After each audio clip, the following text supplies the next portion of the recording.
Hi gardeners. Today we've had a lot of good harvesting and more to come. Here we have our first golden beet. Golden beets withstand light frost, and we had one 2 nights ago and 3 nights ago. Here we have some potatoes that grew up from our potato bed where we didn't get them all, but as you can see we now have some nice new potatoes for salads and such like that. Out in the cold frame, I have yet to harvest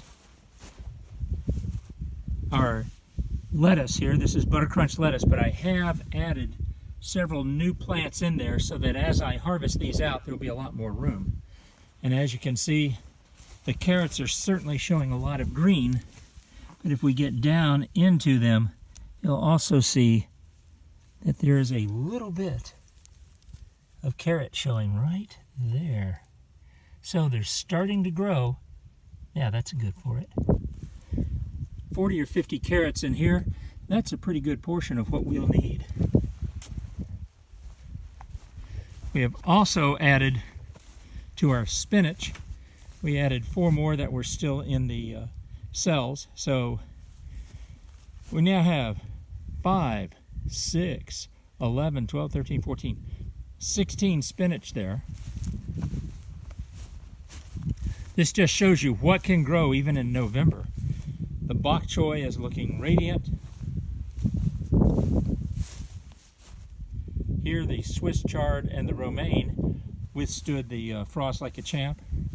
The onions that will grow over the winter are just fine. There's our beast of a bok choy, and we're harvesting that about every week now.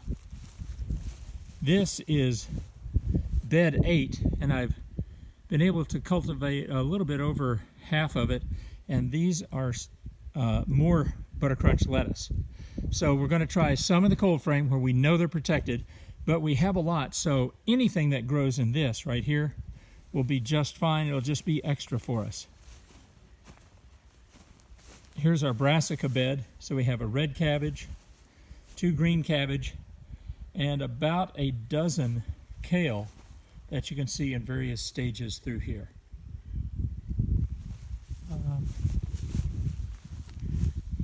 Here you can see a kale.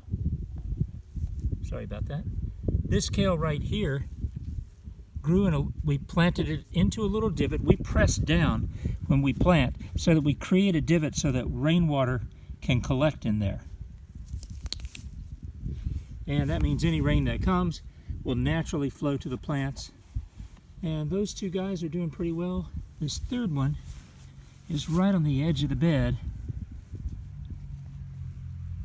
He's okay too. I have no complaints. The soil's a bit dry, so I will water them before I leave today and before I cover them up. So even in November, we're still planting cold hardy plants such as cool natured lettuces such as this Buttercrunch. Will do very well. If we need to cover them up, we can put a row cover or something like that on them. But I think part of it is we've got a lot over there in the cold frame. Let's see how well these do as an experiment with just nature. And as you can see, so many things are wanting to harvest. The one thing that is damaged, there is a little frost damage on the butternuts. And if you look at this one right here, yep, you can see the line of the frost damage right there. Now that is very superficial. I'm going to try the thumb test. It is surviving the thumb test, but it's already a little soft there where the damage was. We could harvest that, cut away the damaged section, and eat away. Here's another one where you can see the very superficial line, but if it gets more damage, that one will be unusable. We'll keep at it, but we're going to lose a lot of the butternuts. They just developed slowly this year. Only brought in about 40 or 50 pounds before harvest. We'll try some of these right over here, but I don't hold much hope. That is the nature of organic gardening. Sometimes nature doesn't help you out.